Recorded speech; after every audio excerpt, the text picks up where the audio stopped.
옆 사람하고 활짝 웃으며 인사합니다. 항상 기뻐하세요. 기뻐하고 또 기뻐하세요. 쉬지 말고 기도하세요. 오늘도 기도하며 사세요. 범사에 감사하세요. 감사가 삶이 되게 하세요.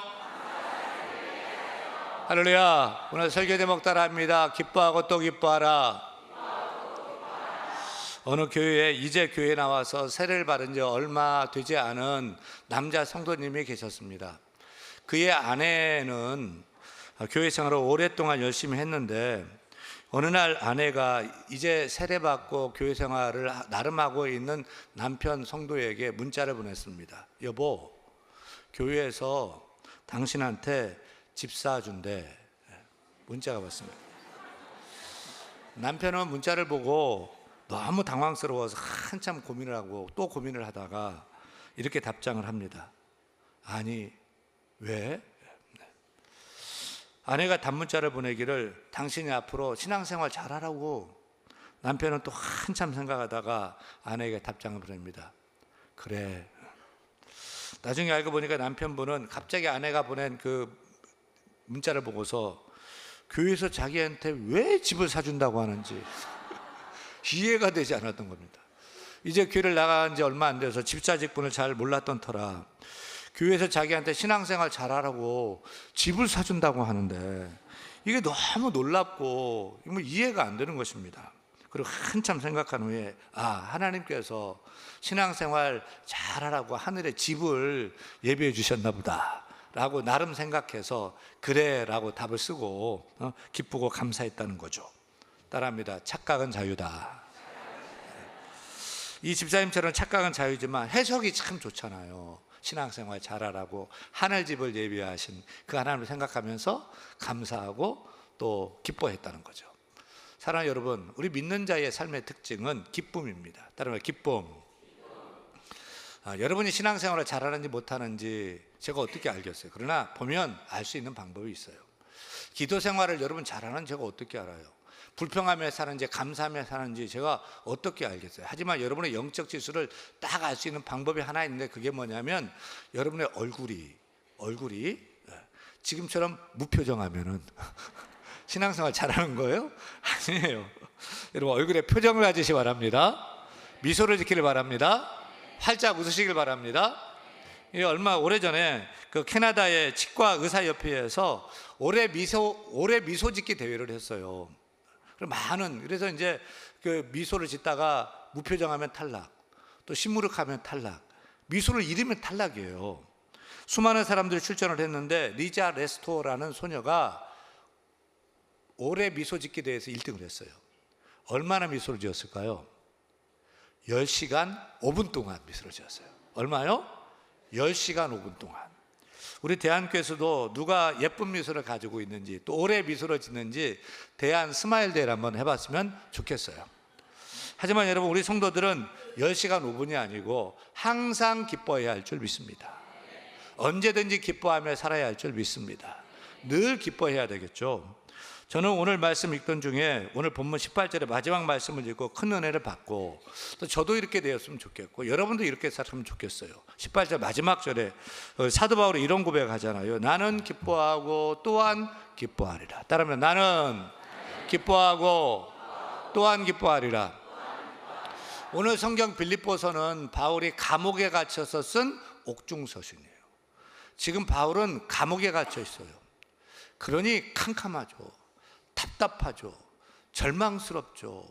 근데 바울은 찡찡거리지 않았어요. 절망하지 않았어요. 짜증내지 않았어요. 그리고 선포해 나는 기뻐하고 또한 기뻐하리라. 여러분 이렇게 기뻐하는 삶이 진정한 성도의 모습인 줄 믿으시면 아멘. 세상 사람들과 똑같이 환경 때문에 어려움 때문에 징징대고 슬퍼하고 불평하고 살아가는 것이 아니라 나는 기뻐하고 또한 기뻐하리라면서 기뻐하며 행복하며 사는 것이 믿음의 삶인 줄로 믿습니다. 우리가 사도 바울처럼 기뻐하고 또 기뻐하는 삶을 살기를 원하는데 항상 기뻐하는 삶을 살기 원하는데 어떻게 하면 가능할까요?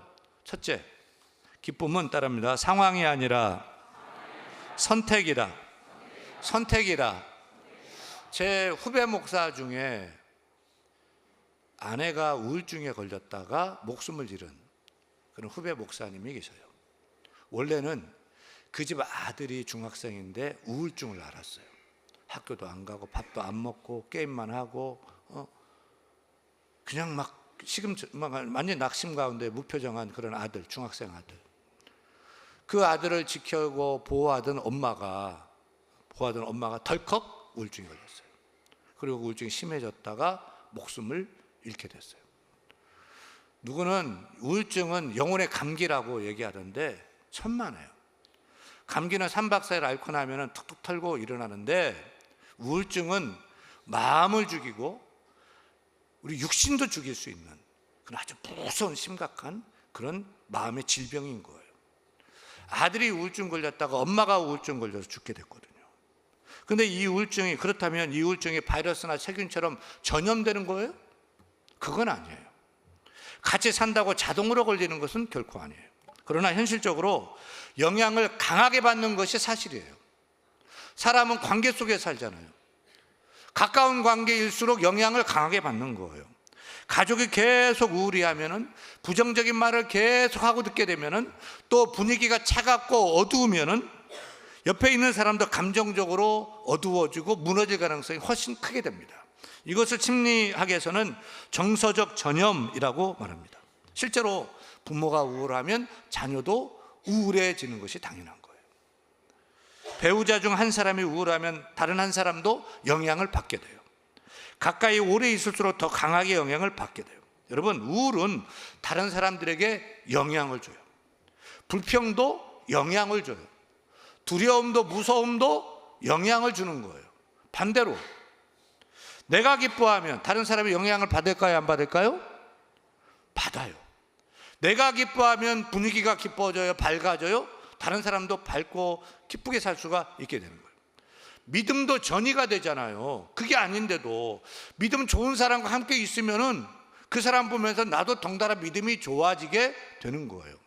감사하는 사람하고 같이 막 지내다 보면은 감사하는 것을 배우면서 나도 감사하는 삶을 따라 살게 되는 거죠. 저는 후배 목사의 안타까운 사연을 보면서 이 목사님 부인이 아들 우울증 걸려서 고생하고 신음하는 거 보며 힘든 것은 알겠지만 그래도 찬양을 하고 그래도 목사 사모니까 그래도 엎드려 기도하고 눈물 흘리면서 또 기뻐하기를 결단하고 선택했다면 어떻게 되었을까 이런 생각을 해봐요. 그러면 아들도 달라지지 않았을까 이런 생각을 해본단 말이에요.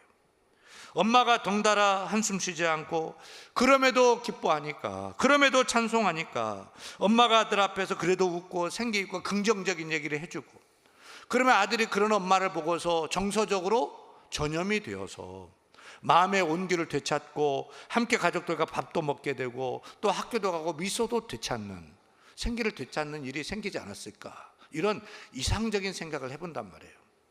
그런데 실제로 우리 교회 목사님의 한 아들은 우울증을 심하게 앓고 또 히키코모리 증세가 있어요. 히키코모리예요. 히키코모리가 뭐예요? 히키코모리는 사회와 단절되고 방 안에 틀어박혀 사는 그런 증세예요.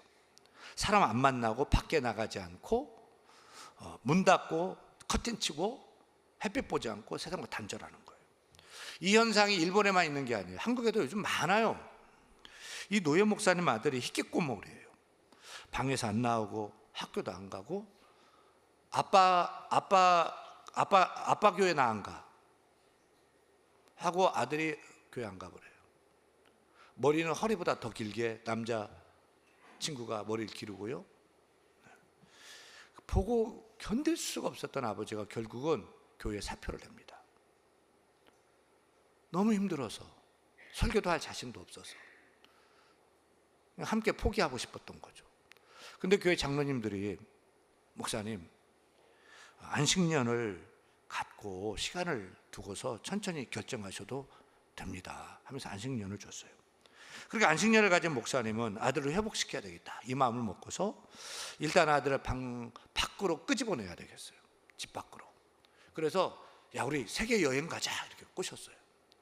여행 가면 밖으로 나오게 되잖아요. 그래서 근데 중국도 가고 또 막 미얀마도 가고 유럽도 가고. 그래서 여행을 이제 떠났어요. 여행을 떠나니까 어때요? 일단 방 밖으로 나오게 되었죠. 아빠와 단둘이서 식사도 3끼 식사 같이 하죠. 같이 여행하면서 걷죠. 쇼핑도 같이 하죠. 구경도 같이 하죠. 함께 얘기도 하게 되고 아들이 조금씩 달라져요. 지난 구정 설 때 갑자기 그 목사님이 저한테 사진 한 장을 딱 보내왔어요. 가족 사진이야. 강원도 어느 해변가 비치에서 가족이 찍은, 활짝 웃으면서 찍은, V하고서 찍은 온 가족이 4명이서 찍은 사진을 보내왔단 말이에요. 그리고 거기에 그렇게 이렇게 썼어요. 목사님, 이 사진 얻는데 4년이 걸렸습니다. 집안에서 고립의 시간을 보내던 아들이 밖으로 나오기 시작했습니다. 새해 복 많이 받으시고 또 많이 나누어 주십시오. 얼마나 좋았으면 이 사진을 찍어서 이렇게 보낸 거예요. 자랑을 하는 거죠. 여러분, 이 사진은 일반 가족이 그냥 여행 가서 찍은 사진과 진배가 다를 바가 없는데 그 목사님의 가족에는 정말 기적 같은 여행 사진이었던 것입니다. 기쁨은 상황이 아닙니다. 선택입니다. 의지적으로 선택하는 것입니다. 또 믿음으로 선택하는 것입니다. 그 목사님과 아들 때문에 함께 걱정하고 한숨 쉬는 것 대신에 함께 하고 함께 걷고 함께 밥 먹고 함께 기뻐하기로 결단한 것입니다. 선택한 것입니다. 그리고 나아갈 때 아들도 회복이 되었어요. 그리고 아들이 살아나게 되었어요. 사도 바울은 감옥에서 낙심절망 한숨 쉬는 그 상황이었지만 그는 나는 기뻐하고 또한 기뻐하리라 하며 믿음을 선택합니다. 그리고 빌립보 교인들에게도 내가 감옥에 있다고 염려하고 한숨 쉬지 마세요. 여러분도 기뻐하세요. 나 기뻐요. 여러분도 기뻐하세요. 라고 하며 편지를 보냅니다. 상황이 여러분 어렵고 힘들어도 한숨 쉬지 마십시오. 오히려 기쁨을 선택하시길 바랍니다. 기뻐하기로 결단하시길 바랍니다. 사도 바울처럼 내가 기뻐하고 또한 기뻐하리라며 기쁨을 선택하고 기뻐하기로 결단하고 기뻐해 보시기를 축원합니다. 지금 내 앞에 슬픔과 기쁨이 있다면 여러분 기쁨을 선택하셔서 여러분 마음 가운데 하나님 주시는 기쁨으로 채우시기를 간절히 축원합니다. 기쁨은 감정적으로 전염되고 전이되는 거예요. 사도 바울의 자신의 기쁨을 빌립보 교인들에게 나누어서 여러분도 기뻐하세요 라고 하면서 전염시켜 줬던 것처럼 내가 기뻐할 때 우리 가족도 기뻐하게 되고 우리 친구들도 기뻐하게 되고 동료들도 기뻐하게 되고 우리 사랑방도 우리 기관들도 남녀전도회도 우리 교회 성도들이 기뻐하며 살게 될 줄로 믿습니다.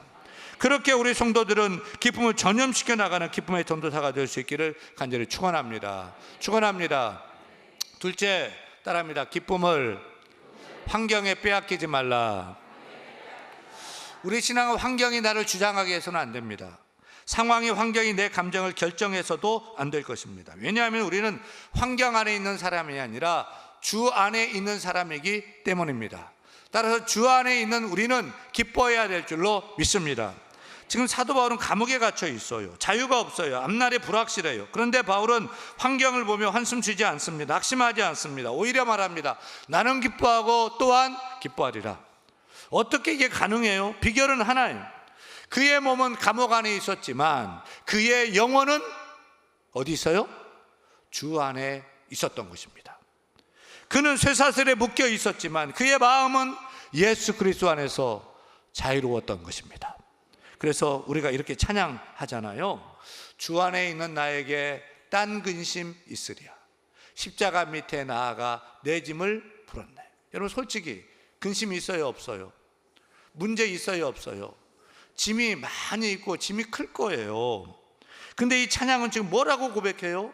주 안에 있는 나에게 딴 근심 있으랴. 근심이 있다는 거예요 없다는 거예요? 그런 거 없다는 거예요. 왜요? 이미 주 예수 그리스도께 십자가에서 우리의 근심 걱정을 다 맡아서 해결하셨기 때문이에요. 우리의 질병도 주님이 십자가에서 지셨고 우리의 근심도 걱정도 문제도 다 십자가에서 지신 거예요. 그래서 우리는 그것을 믿는 것입니다. 주께서 이미 해결하셨다. 주께서 이미 감당하셨다. 주께서 이미 맡겨주셨다. 왜입니까? 주님이 십자가 다 이루셨거든요. 사랑하는 여러분, 우리의 죄도 우리의 죄짐도 할렐루야 우리의 두려움도, 염려, 걱정도, 질병도 십자가에서 이미 다 해결된 줄로 믿습니다. 처리된 줄로 믿습니다. 이 진리를 붙드시기를 간절히 축원합니다. 따라 환경은 여전히 나를 흔들고 상황은 여전히 나를 괴롭히지만 내가 그 환경보다 크신 주님 안에 있기 때문에, 내가 이 문제보다 더 크신 주 예수 그리스도를 바라보기 때문에, 주님의 은혜는 내 문제보다, 내 어려움보다 더 크고 그 사랑은 더 크기 때문에 이 문제는 주 앞에서는 아무것도 아니게 되는 줄 믿습니다. 이 근심 더 이상 근심으로 남지 않게 되는 줄로 믿습니다. 그래서 우리는 십자가 밑에 나아가 우리의 무거운 짐을 내려놓고 주를 바라볼 때 이렇게 고백할 수 있는 거예요. 할렐루야, 할렐루야. 내 앞길 멀고 매도 나 주님만 따라가리. 할렐루야. 여전히 멀고 험한 길이지만은 주 안에 있기 때문에 할렐루야 할렐루야 찬양하면서 걸어가게 되는 줄로 믿습니다. 이게 억지 기쁨이 아니고 그냥 내 안에서 나오는 주 안에 주겨주시는 그 기쁨의 고백이 되는 것이죠. 사랑하는 여러분, 힘들고 어렵죠. 이 환경 보지 말고 주님을 바라보시길 바랍니다. 그래서 찬양이 나오게 되고 또 기도하게 되고 주를 바라보게 되고 기쁨이 터져나오게 될 줄로 믿습니다. 그깟 환경 때문에 기쁨을 빼앗기지 마십시오. 그것보다 훨씬 크신 우리 주 예수 그리스도 안에서 기뻐하고 또 기뻐하는 삶을 사는 저와 여러분 되기를 축원합니다. 셋째, 따라합니다. 기쁨을 사람에게 빼앗기지 말라. 우리가 기뻐하지 못하는 이유는 뭘까요? 상황 때문에요? 그럴 수도 있어요. 돈 때문에요? 그렇기도 해요. 하지만 사람 때문일 때가 더 많아요. 누군가 나에게 한마디 했는데 기분이 무척 나빠요. 누가 나를 기분 상하게 하면 하루가 완전 망쳐져요. 누가 나를 무시하면 예배도 드릴 수가 없어요. 맞죠? 우리는 생각보다 사람에게 많이 휘둘려요. 그렇다면 사도 바울은 당연히 모든 만민이 다 좋아하고 존경이 있겠죠? 안 그래요. 많은 사람이 그를 좋아하고 따르고 했지만은 사도 바울이 그 사람들이 막 좋아하니까 그를 싫어하고 미워했던 동료들이 있어요.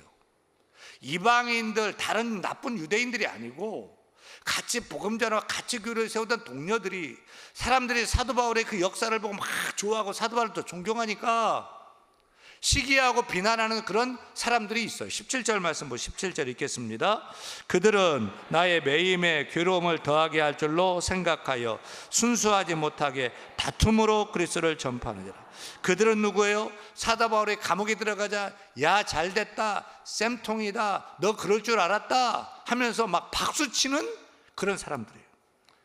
그러니 그 수고하고 감옥에 들어가 있는 사도 바울 얼마나 속이 상하겠어요.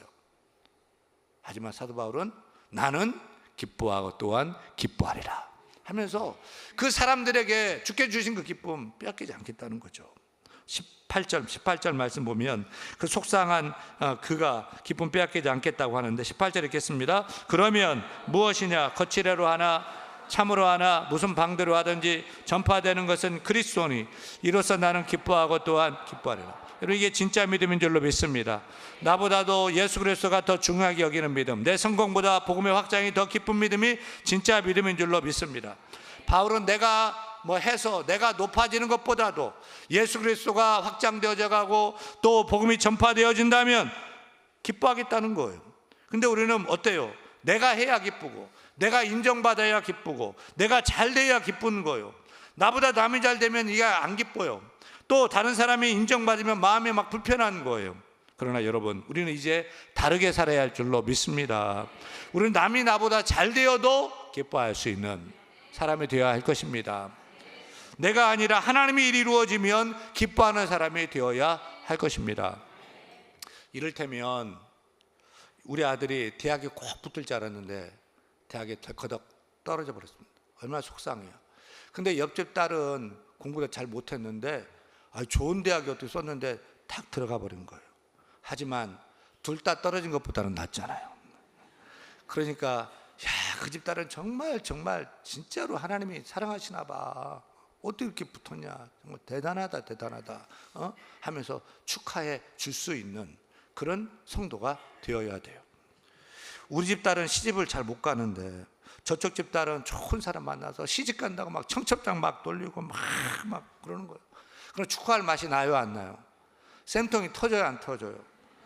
심통이 막 터지죠. 그래도 여러분 그러지 마세요. 둘 다 시집 못 가서 집안에 처박혀 있는 것보다는 한쪽 집이라도 가는 것이 훨씬 낫잖아요. 그러니 내 딸 시집 가는 것처럼 기뻐하면서 부주도 돈 많이 넣어가지고 축하해 주면은 얼마나 좋겠어요. 우리 주위 교회를 봐도 마찬가지예요. 여러분 윤목사보다도 저쪽 교회 목사님이 설교를 잘한다 하면은 기뻐하고 또 기뻐하시기를 바랍니다. 둘 다 죽 쓰는 거 먹는 것보다는 한쪽 집이라도 잘된 밥 먹는 것이 훨씬 낫지 않겠습니까? 저는 우리 부목사님들이 저보다 더 설교를 잘하기를 원해요. 더 사역을 더 잘하기를 원해요. 왜요? 그래야 교회가 막 살잖아요. 젊으니까 더 잘해야 될 것이고, 젊으니까 더 잘하고, 여러분이 그런 성도들이 좋은 꼴을 먹게 될 것이고, 또 그들이 설교를 잘하고 사역을 잘해야지 앞으로 더 좋은 교회도 그렇게 막 청빙되어 갈 것이고, 개척을 해도 교회를 막 이루면서 하나님 나라를 확장시켜 갈 것이 아니겠습니까? 솔직히 가끔 눈치 없는 권사님들이 몇 분 있기는 해요. 저를 꼭 붙잡고 목사님, 그 부목사님 설교 진짜 잘해요. 막 나한테 막 그러는 거예요. 그러면 여러분 기분이 좋아요, 싫어요? 좋아요. 왜요? 그 목사를 누가 뽑았어요? 내가 뽑은 거예요. 근데 그 목사님은 설교가 별로예요. 신방도 정말 신방도 못하고 불친절하고 바꿔주세요. 그러면 제 책임인 거예요. 근데 설교를 잘한다, 신방도 잘한다, 인사도 잘한다. 목사님은 어떻게 그런 부목사님을 뽑아오셨어요? 누구 칭찬이에요? 저 칭찬인 거예요. 그래 앞으로 계속 부목사님 칭찬을 많이 해주시길 바랍니다. 그럼 저는 기뻐하고 또한 기뻐하실 것입니다. 바로 이게 사도 바울의 마음이었던 거예요. 내가 아니라도 괜찮다. 나보다 남이 잘해도 괜찮다. 예수 그리스도만 드러나면 된다. 복음만 전파되면 된다.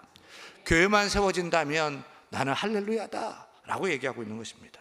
그래서 바울은 전파되는 것은 그리스도니 나는 기뻐하고 또한 기뻐하리라 고백하고 있습니다. 여러분 우리도 이렇게 고백하시기를 축원합니다. 따라합니다. 내가 아니어도 괜찮습니다. 다른 사람이 잘 되어도 괜찮습니다. 그리스도만 높아진다면, 복음만 전파된다면, 교회만 세워진다면 나는 기쁘고 행복합니다. 옆 사람 보고 합니다. 성도님이 잘 되는 것이 저의 큰 기쁨입니다. 성도님이 잘 되는 것이 저희의 축복입니다. 사랑하는 여러분, 왜 사람 때문에 금 같은 이 기쁨을 빼앗기려고 하십니까? 지키세요. 기쁨을 지키세요. 우리는 남이 잘 될 때 오히려 더 기뻐하고 축하해주고, 그래서 기쁨을 더 크게 하는 저와 여러분이 다 되기를 축원합니다. 주께서 주신 기쁨, 환경 때문에 사람 때문에 빼앗기지 말고 주 안에서 날마다 기뻐하는 성도들 되기를 축원합니다. 축원합니다.